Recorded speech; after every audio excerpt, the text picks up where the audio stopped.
This, I think, is the sixth time I've been to this august body and had an opportunity to share with you what's going on at LSU. But it's the first time that I've been able to share with you just nothing but good news about what's going on at LSU, because our state isn't staring down a $2 billion budget or $2 billion or $1 billion budget hole. And I really appreciate what the governor and the legislative body and our leaders did this past year in keeping higher education whole and also fully funding TOPS. We just wish they had made the same decision in February and not waited till June 22nd and dragged a lot of people, you as well, through those months and that quagmire that existed. But we wouldn't be able to give you these results today if the governor hadn't have stood up for higher ed. And because if you remember, we went through about 9 years straight. We went 9 years straight and 16 budget cuts. 16 budget cuts in 9 years prior to these last 2 years. That's pretty remarkable. In fact, no state has hit higher education that hard. And among the 50 states, Louisiana and Arizona are the two that keep popping up at the top of every report as being the most damaged during that 9-year period. And so it's nice to be able to have some breathing room. It's nice in many ways, as we say, to have the ball now instead of playing free safety every legislative session. And we appreciate what everybody has done to get us here.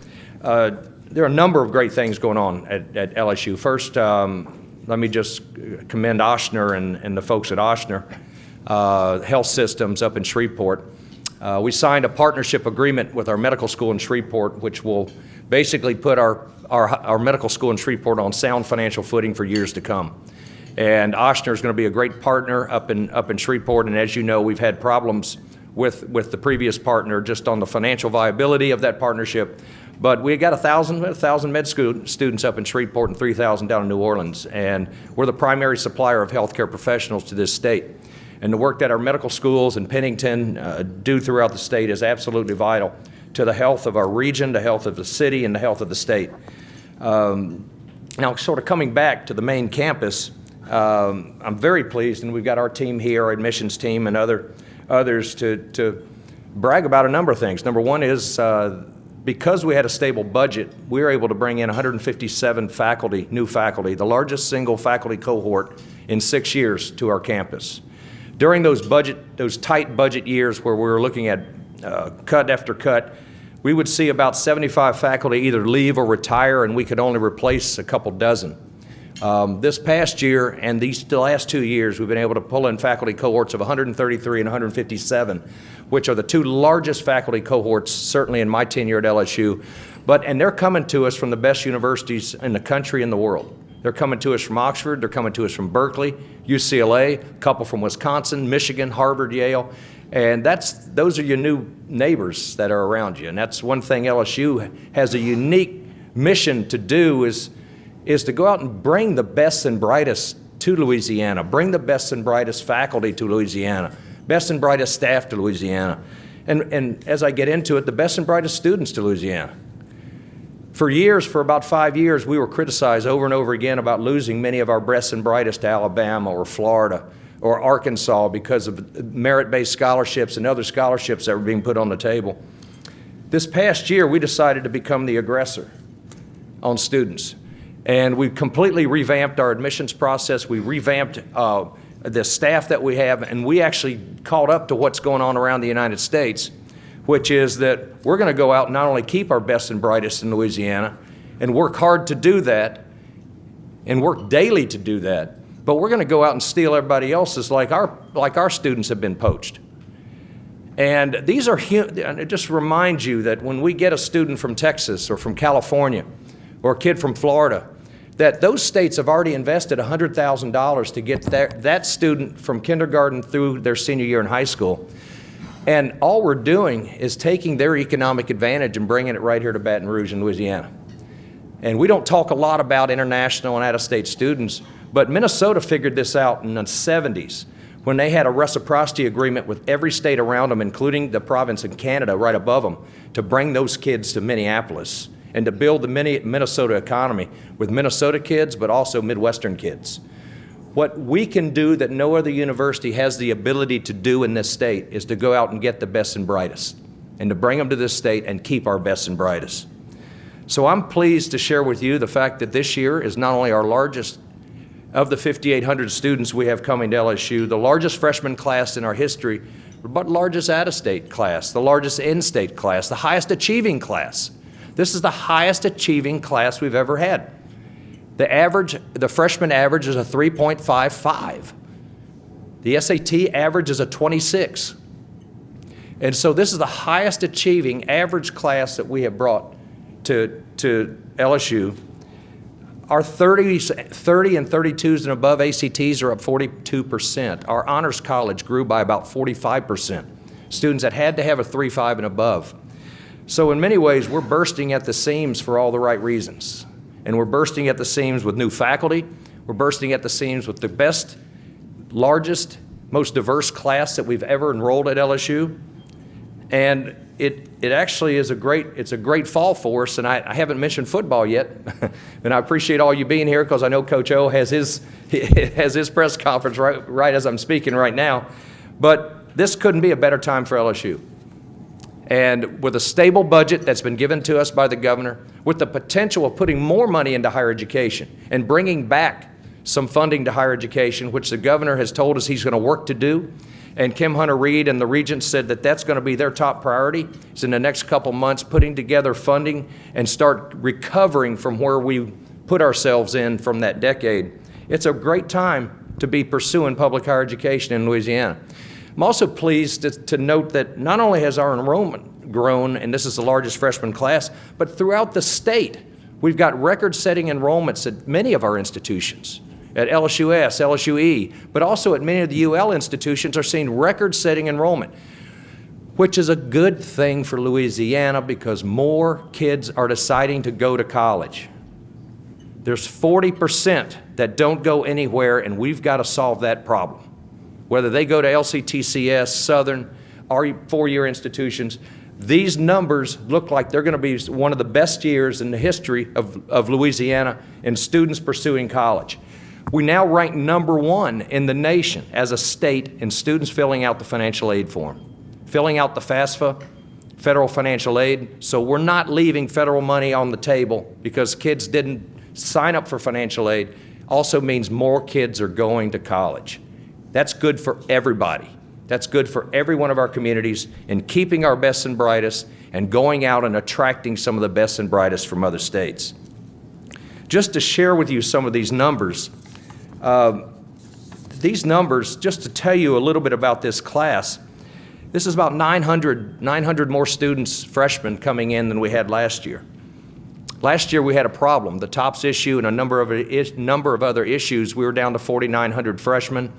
We were down about 600 from what we anticipated. We had to turn everything around as what we did this year. We're 46% up on students from New Jersey, Pennsylvania, Washington, D.C., North Carolina, and California.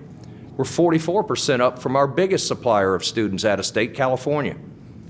12% up on Alabama kids. Now, we've heard about losing students to Alabama. Now we're in Alabama, and Alabama needs to be worried about us being the aggressor. 61% more Pell students, first-generation students, going to LSU than we've ever had. 15% more first-generation. Our class matches the most gifted class that we've ever had coming in, both ACT-wise as well as GPA-wise. So we're kind of the talk of the SEC right now because we've turned it around. There are only 3 SEC schools that saw increases in their enrollment. And we're very pleased to say that we're not only getting the best and brightest faculty from around the United States, but also the student population for the United States. And there's some that say the only way that we could have done that is to lower our standards. We haven't lowered any standards. We wouldn't have the best class that we've ever had. All we've done is do what the vast majority, 48 of 50 public universities around the United States, the best ones have done, which is to say what ACT says. ACT says that for the 70 to 80% of the students that have a high ACT and high GPA, you don't have to make that decision. That decision's made already. You need to take a closer look at the students who have a high ACT and low GPA and vice versa. And ACT even says, and I quote what ACT stated, ACT says it's the right thing to do when multiple sources of information are available, basing decisions on less information is never the best solution. We've got kids out here in Livingston Parish who lost their schools and their homes last year. We'd like to know about that. That may have impacted their junior year. We've got students who lost their homes this past year in Houston, Texas. We're recruiting a lot of kids out of the panhandle of Florida right now who are in Panama City, that they don't even know if they're going to have a school for the next 6 months. We need to take these factors into consideration. We need to take closer look, and we look forward to working with the regions to take a closer look at what is actually, quote, an exemption. Because we have a kid who's now enrolled, a student who's now enrolled from Seattle, Washington, who had a 4.35 GPA, 32 ACT, but the state of Washington's core curriculum doesn't match Louisiana's. We've got 100 kids that we would have turned away and asked them to appeal to the university because of their own state's GPA. Their core curriculum doesn't match Louisiana's. So we need to take a closer look at these situations. It's not their fault. The state of Washington, I think, probably has a pretty good core curriculum, but just because it doesn't match Louisiana's, we're supposed to reject the student and then come back and ask them to appeal. Students really don't go through the appeal process. That student had scholarship offers from everywhere in the United States. If we send him a rejection letter saying you must appeal, he's not coming to Louisiana. The chances of ever getting that kid to Louisiana is down to nothing. And I remember this because our daughter 5 years ago got turned down by Clemson because the South Carolina core curriculum didn't match Louisiana's. Well, they asked her to appeal, and she said, I'm not going to appeal because I've already been accepted to Chapel Hill, Michigan, and Wisconsin, and she just graduated from Wisconsin last year. So we owe it to these students to take a closer look. The ones that have some divergent scores coming in, and if we have the ability to take a look at them, we owe it to them to take a second look at these students. So that's really what when we talk about comprehensive admissions, that's what we're doing. We're taking a closer look at these students and taking a closer look at the circumstances they come from. We've got a student who's a valedictorian who is homeless. Shouldn't that count for something? Shouldn't that count for something? Many of our rural kids only get one shot at the ACT. Half of these students we're talking about are rural kids that don't have the opportunity to go to ACT prep classes, Kaplan courses, Princeton Review. They take one shot at the ACT. Kids from wealthier districts get 5 shots, starting practice exams in 8th grade. So we owe it to our kids, we owe it to our students to take a little bit better look now that we can. Previously, we couldn't. We didn't have the data, we didn't have the research, we didn't have the personnel to take a closer look, and that's what we're doing. And that's why this class is the most successful entering class in the history of LSU. And we're only taking the student we think that can succeed. And that's why they deserve a closer look. And that's another reason why my daughter told Clemson, I'm not going to appeal. Many of the student in Washington would not have appealed. The student in Seattle wouldn't waste his time at appealing, going through our processes. He probably had scholarships from Berkeley to Notre Dame. And we're telling them that, no, you didn't meet our core curriculum. So I think we've got some work to do in working with the regents. We're going to clean this up a lot and make it work better, and make it work better on behalf of our students, and make it work better on behalf of our out-of-state and in-state students. These are economic assets, human capital, talent, and human capital in the world. The greatest asset is not a natural resource. The greatest asset is human capital talent in this environment, in this world that we're in today. They're going to build the companies of the future. They're going to build it either here, or they're going to build it in Houston, or they're going to build it in Seattle, Washington, and we're going to have to compete against them from now on. So we appreciate your help in making sure that we're building our university and building it with talented students, keeping our best and brightest, and going out and getting the best and brightest. On a couple of other fronts, our capital campaign is moving forward. We're going to have a public announcement in the spring. We're right on track to where we thought we'd be, and this will be the biggest, most comprehensive capital campaign in the history of Louisiana. And we're about halfway there right now. And we're pleased with the support we've received. We're pleased with our donors. We're pleased with going from 13th in the SEC in alumni participation now to tied for 6th. Our people are coming back and they're giving more than they've ever given before. So we've got a lot of good news going on here. And quite frankly, by November 1, we're going to have our first crop of medical marijuana also. And now there are 14 different diseases that medical marijuana can apply to. When we started this process out, there were only 4 to 6. And this is growing, and the work that Pennington is doing, the work that our med schools are doing on addressing these diseases in pain areas, in pain medicine, has never been more relevant than what we have today. So despite the fact that we took a piece of the Nobel Prize out here at LIGO in Livingston Parish, which we're involved in all the NASA discussions. We're building a rocket down in Michoud that's going to take the next moon shot as well as Mars shot. That's an LSU and NASA collaboration. So the amount of research that's going on is at an all-time high. The student population, the best faculty cohort we've had since I've been here. There are a lot of great things to talk about LSU about. And I hadn't even mentioned football. But because there's a lot more going on, and there's only 17 land grant, sea grant, space grant universities in this nation, and we're one of them.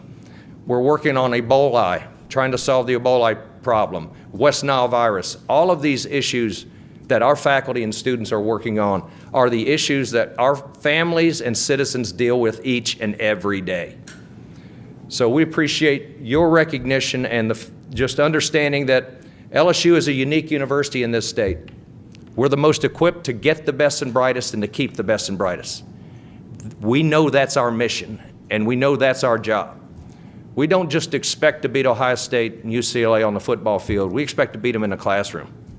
We expect to beat them in the Department of Defense and NASA, and we expect to be right there with them, NSF funding, NIH funding. And for a university that pulls in about $400 million in research-related activities a year, that's $400 million that Louisiana wouldn't see. And to put that in perspective, all of our universities collectively only get about $300 million from the state. So that's pretty impressive. $400 million engine in research-related activities that our university it knows that it's responsible for and knows we have to keep getting better and better and better at. So thank you for allowing me to come back and speak and just tell you about the good news. We're aggressive on not only out of state, but we want more international students. And this is a very difficult time for international students because the United States is getting out recruited by Canada, Australia, and many other countries that have figured out that these also can be economic assets for the country. A third of Silicon Valley was built with international students that stayed. We want international students studying right alongside of our students right here, and we're the best asset for this state to bring them in here and to keep them at the end of the day. So thank you guys for this opportunity, and I look forward to many of your questions. Thank you. The message is that we're off to a great start, the best start we've had in 6 years. Certainly thank the governor and the legislative leadership to getting us here, and it just shows you when we have a stable budget how well LSU can do with enrollment, with recruiting faculty, fundraising, and all the above. We couldn't have a better picture than what we've started with this fall.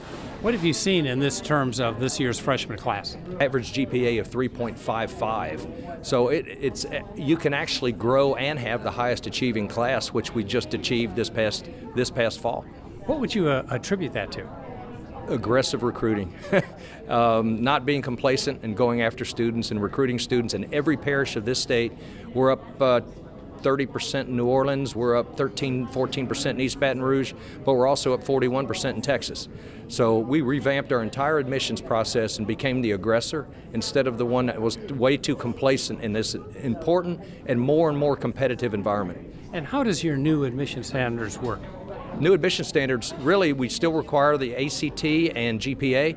We're just taking a look at recommendations from guidance college counselors. We're taking a look at essays. We're taking a look at a deeper look, taking a second look at students who are near the edge that may need a second look to see exactly what life issues that may have gotten in their way, or whether or not they had to work 3 jobs through high school, or maybe they were president of their student government or president of their 4-H club, and they just didn't have an opportunity to take they took 18 core curriculum courses, not 19. We've just taken a closer look at the students, a small group of students that we thought needed a closer look and deserved a closer look. Does benefit the university and the student? It benefits the university by bringing in a much more diverse student body, rural, urban, out-of-state, in-state, and so this is not just the largest freshman class, but it is indeed the most diverse economically, socioeconomically, and just about every measure that we know of. It's the best class we've ever brought in. We look forward to having a better one next year. If people have questions like more information, what should they do? Call our admissions office, and Jose Aviles is our vice president for enrollment management, and our folks would love to talk to them about it.